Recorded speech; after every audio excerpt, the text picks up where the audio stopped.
we've had three different winners in our.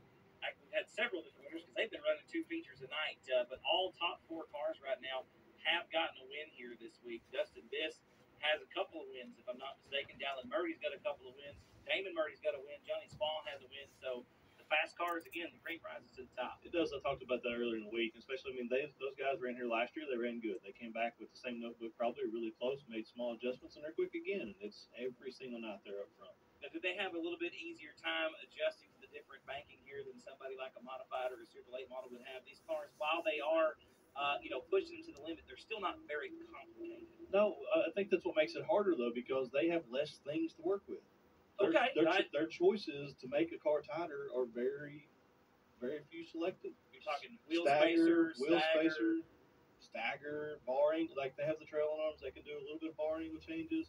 Not a whole lot. Looks like maybe coming to green or not. We are double file. The lights are out, so we've got we're close to the halfway point. 18 laps to go, so we're there. We're nearly at halfway right now. Dustin Biss got some fast race cars breathing down. He's got both them Murdays on his tail. Green flags out, folks. Down the front stretch we go. He cannot make a mistake right here. He's got to just get gone. Dallin Murray on the bottom. There was a little bit of a fender underneath the 20 feet as they come through that first set of corners there, Mike. Nose to tail down the back straightaway. Look at that tug.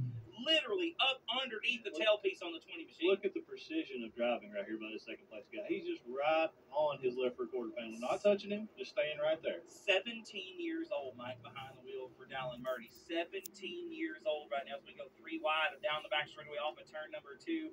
Pat Rachel's got a good run there on that restart. The battle for the lead still going crazy off of turn number 4. Dallin Murray this time coming to 16 to go. Dustin Biss holding him off right now. Good side-by-side battle for the 4th spot. We did have a little contact there off turn 4 as well. Yeah, these two guys are kind of smart, though. They'll race each other nicely, and somebody, maybe the signal guys can tell them they've got a big lead.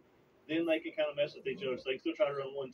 Side-by-side, Mike, that was the best look yet there on the inside. Now, the transition of the corner over there is a bit more sweeping, so you can carry a little more speed through 3 and 4. And Dallin had a look to the inside. At what point do you give up and tuck back in the line? We got one expiring here on the front straightaway. And that's going to give us another yellow. So that's going to go bad if you don't stop. Missing the exit there of the speedway was the 7 machine of Chris Murray racing in by winning one of our LCQs a little earlier. Tough break for Chris all the way from Vermont to come down here and race, and it goes up in smoke. It's a long way to go. Looks like some water, though. He's just white smoke in there. Just a little bit of water. I don't know if you just get in line and ride if you're the 99 because he is so fast. And he can push him down the back straightaway. I don't know if he has an option of just a ride.